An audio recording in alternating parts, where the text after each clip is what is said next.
They finally made a mistake. Heartfelt good morning to you too, sir. Musical wizardry. 3 letters, but it's obviously 2 letters. Oz. The Wizard of Oz. The Who. Who? The Who. They did a rock opera called Tommy. Big number was Pinball Wizard. The Who? It's 3 letters. By the way, what are you teaching my honors program today? We're looking at the causes of the First World War. You know anything about the First World War? Sure, that's the one in black and white.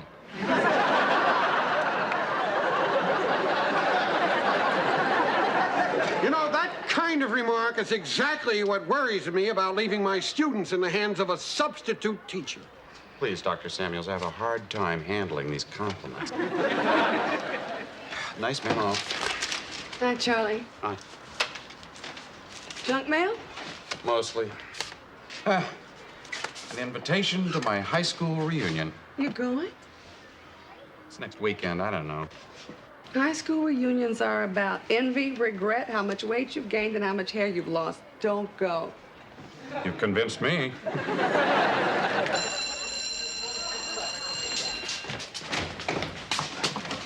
Good morning. Good morning. We all have a great weekend? As a matter of fact, I had a very interesting weekend. This incredible thing happened at my Calculus Club Awards banquet. Don't tell me. You all broke your glasses and there wasn't enough tape to go around. I spent the weekend making up palindromes. Palindromes. It's a sentence that spells out exactly the same backwards or forwards. Like, Madam, I Madam. Well, that's kind of a boring one. If we had a contest, I could kick your tub. That's butt backwards. But Janice, nobody cares. Thank you, Janice. I did grade your papers on trouble spots in the world where a war could start. And you're getting better. You're still a little long on facts and a little short on imagination. Mr. Moore, I don't have an imagination. I'm still having trouble with reality. There is one paper, though, that I'd like you to listen to, okay? The walls are dirty gray, like snow on New York streets. But it's hot and sticky. And there's a sign among the advertisements warning everyone that this is chain-snatching season. A well-dressed woman sees the sign and casually drops her gold necklace inside her blouse. No one smiles. No one ever smiles here. In this civilized war zone, the New York subway, a smile is a sign of vulnerability. Anybody guess who wrote this? Well, we know it wasn't Mayor Koch. It was Eric. Well, you're not going to count that as an assignment, are you? Well, why not? Is that fair? I wrote 50 pages on Central America, and all Eric did was ride the subway. I studied maps of the Middle East. I memorized the 36 warring factions in Lebanon. I even spent 4 hours at a falafel stand. Only 4 hours? What, do you want to diet? God, if he gets an A, that is so sick. Don't worry. They won't let him get away with that in college. Hey, Mr. Moore, do me a favor, okay? Do everybody a favor. Give me an F. Well, that's interesting work, Eric. So what? Don't get mad, Eric. We didn't mean... I'm not mad. Really, just get on with it. It's no big deal. Well, let's get on to one of my favorite subjects, World War I. Not necessary. We know all about it. Oh, really? Did you know that it was started by one bad driver? Oh, Mr. Moore, could I talk to you for a minute, please? Sure. Start the war without me. Look, I'm afraid you're not going to your reunion because of what I said. Just because mine was horrible, you might really like yours. So here, I pulled your invitation out of the waste paper basket. Just promise me that you won't not go because of me. No, I promise you I won't not go because of me. Yes. Good. All right. Where were we? We were watching you and the assistant principal making goo-goo eyes. Miss Mira was delivering an invitation to my high school reunion, okay? It's no big deal. It is a big deal. It's a very big deal. What are you going to wear? I'm not going. Not going? I think a reunion with your high school friends would be a beautiful experience. Hey, Simone, you want a beautiful experience? No, thanks. Come on, Mr. Moore. Level with me. You're nervous about going, right? No, I'm not nervous about going. It's just that it's about success. People don't get friendly at reunions. They get revenge. It's trial by memory. Besides, it's in Weiser, Idaho. Mr. Moore, you have to relax, okay? I mean, you'd have to be a total flop in New York for people in Idaho to think that you're a loser. Can we stop using words like flop and loser? How about weenie? Mr. Moore, are you going to come to our 20th reunion? I would pay money to see that. If this class, 20 years from now? No problem. I mean, we can do that right now. You really want to do this? 20 years later. I don't believe this. Same old room, same old desk, same old chalk. Same old teacher. He didn't age well. No, he did not age well at all. Couldn't make it on the outside, huh, Mr. Moore? Alan, is that you? Bald. You've all changed a great deal, with the exception, of course, of Dennis. Who could forget the silhouette of the century? Oh, Mr. Moore. Mr. Moore, listen to me. I'm 38 years old. Mind if I call you Chuck? No, Den. So how's your life been? Well, Caltech, Livermore, secret weapons. I cracked. I had the old breakdown. I hit bottom. One night, I got so desperate for a Slurpee, I held up a 7-Eleven.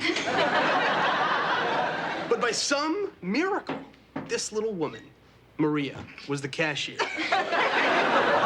We got married, had some kids. I had a heart attack, lost 50 pounds 6 times, but hey! I wouldn't trade a minute of it. Right, hon? I would rather drink Diet Cola through my nose than be married to you. So what really happened? I became a hit lady for the mob, and then I married a hitman, and then we ended up having contracts on each other. Come on, Marie, that's a plot of a movie. Preetzi's Honor. Look, I told you I didn't have an imagination, okay? Alan? Oh, come on, don't you read the papers? I'm senator. It's great to be young and rich and powerful. What about light?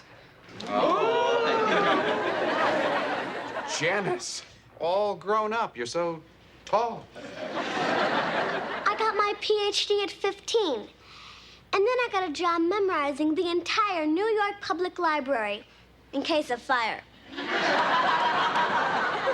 I wrote a novel that was one giant palindrome from beginning to end and back. And then? And then my head exploded. I guess no one even recognizes me. Arvid, is that you? You were right, Mr. Moore. I did win the Nobel Prize. And I was president of MIT, but I kept up the old accordion lessons, and I made a recording, and by a quirk of fate, it was a hit. What about you, Darlene? I'm the host of Good Morning America. Simone? I'm living with Woody Allen. Woody Allen is over 70, man. Well, he's still sexy. Your turn, Eric.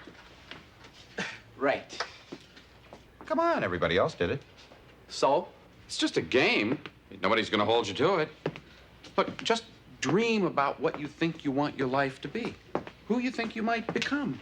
It's fun to play with possibilities. Yeah, well, you have fun. I'm splitting, man. Later. Once every 20 years with Eric is a lot.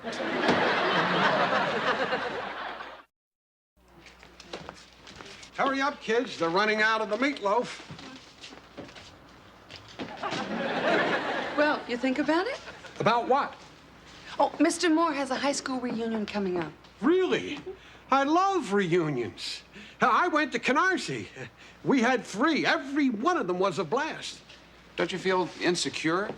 Let me tell you something. When I walk into one of those things, I get attention. I get respect from doctors, lawyers, politicians. Know why? No. Why? Because no matter how powerful or rich they get, everybody's still afraid of the principal. Listen, where do I find a place called Izzy's? You go to Izzy's?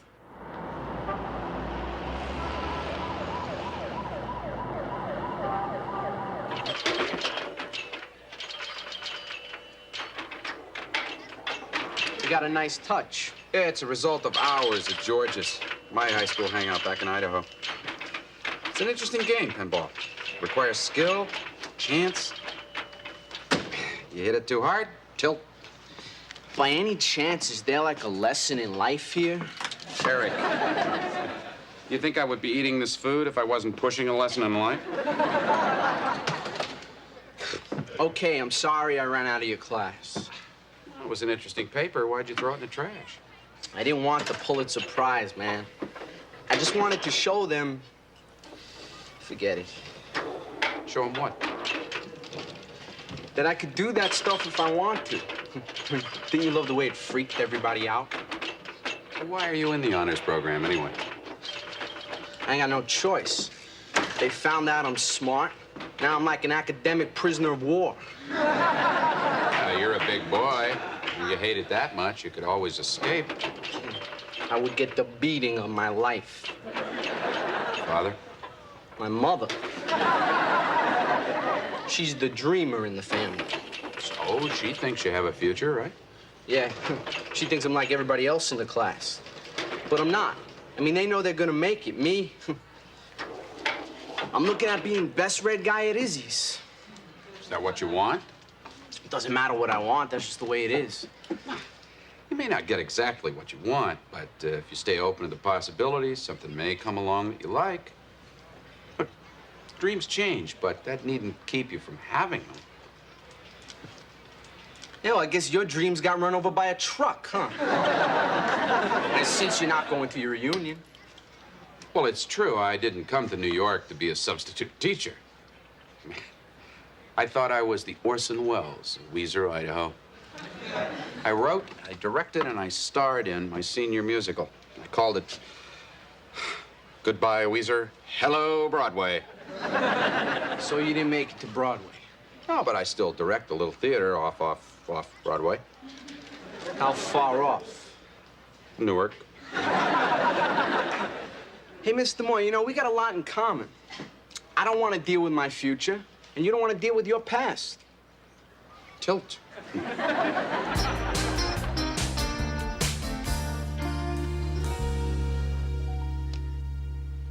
How could the way one man drove a car help start First World War? Gonna beg me to tell you, or should I just go ahead on my own? Mr. Moore, please, just some good, solid facts that I can write down, okay? Okay, Alan. June 1914, Franz Ferdinand, the Archduke of Austria, is visiting what is now known as Yugoslavia. Now, here's the fun part. On the parade route, there are waiting 7 assassins, sort of unofficial greeters with potentially bad news. Now, the first 5 mess up completely. Some of them can't shoot, some others blow up the wrong car. Now, by now, the Archduke is getting a little suspicious. So he decides to change the route. Nobody bothers to tell the driver.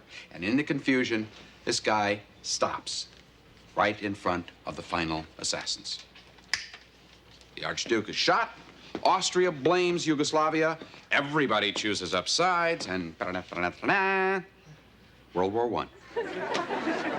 So what are we saying here? We're saying that the Duke's driver was one dumb wuss. No. We're saying that the biggest mistake that history students make is leaving out the element of chance. It's what makes life interesting. Mr. Moore, I have a horrible feeling this has something to do with our little talk. All right, since you brought it up. I didn't bring it up, you snuck it in. Well, Franz Ferdinand thought that he was headed in the right direction. Obviously, he was wrong. You never know. It's full of surprises out there. Mr. Moore, do me a favor. Ask anybody in this room who is the least likely to succeed. Eric! Janice, he didn't ask. He was going to. I think you guys ought to have another reunion. Excuse me, Mr. Moore, some of us would like to get an education. This could be very educational and different. How?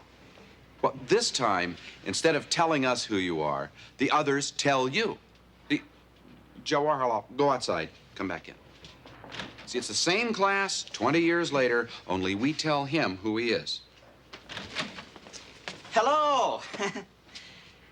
Who am I? Don't even talk to me. The wife and I are furious at you. Okay, Dennis, we got a divorce.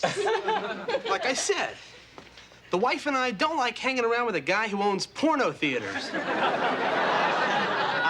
I thought that I was a doctor. That's what makes it so painful. We had such high hopes for you. Good.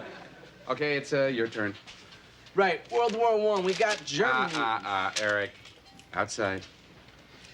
Why should I do this? Find out.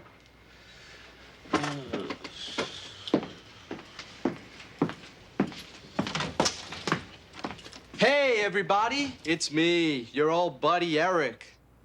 I guess y'all know what I'm doing now, huh?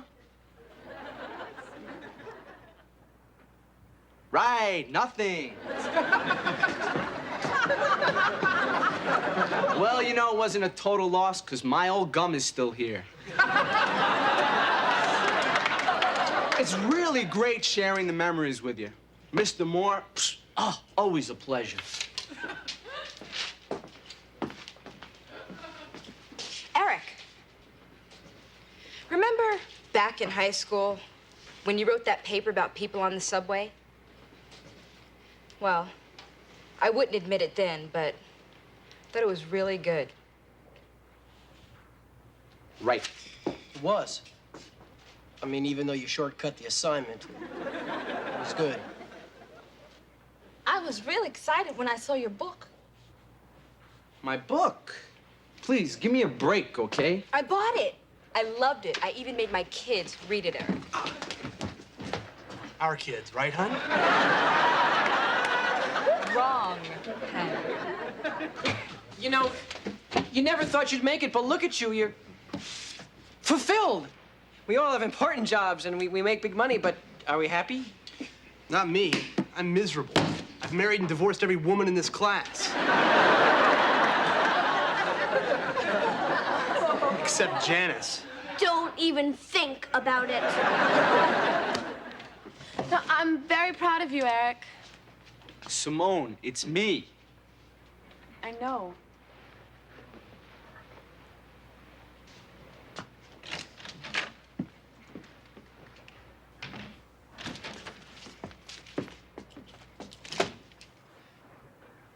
I don't know how many of you read my column. Can't believe I'm doing this. Right, I've got a column. It's in the Voice. Anyway, my column was about when you're young and you don't see any future, sometimes somebody could come along and make you see that there can be one. And you may not succeed. But hey, why not let it be a surprise, huh? I read that column. It won an award. You did? Sure, why not? And you know who that someone was? The pinball wizard here. That old geezer from Weezer. Mr. Charlie Moore. Thank you very much. When I first began teaching here, nigh on 20 years ago, the salary was $18,000 a year. Now, with the bonuses and overtime, I clear $1.4 million. But you know, the strange thing is, just when teachers are finally being paid what they're worth, I'm too old to enjoy it. So, what are we saying here, Eric? I'm saying in the past I had a problem with my future. Now I got a problem with the present. I'm still stuck in here with these Gumbies. So what are you saying, Mr. Moore? I guess I'm saying, Weezer, Idaho, here I come.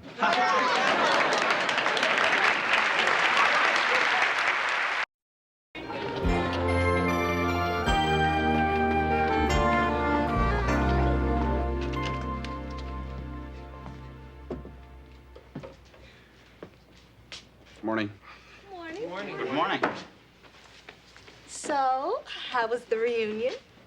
Wait, you're not going to believe this, but I was the only one who showed up. No one else had the guts.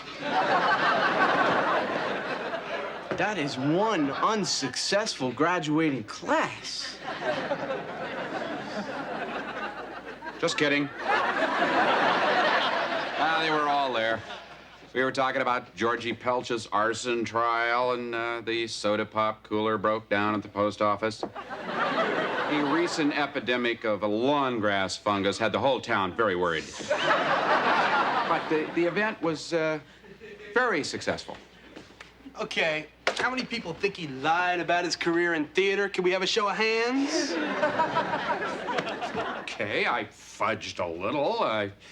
I moved my off-Broadway theater uptown a couple of offs. So who's gonna check?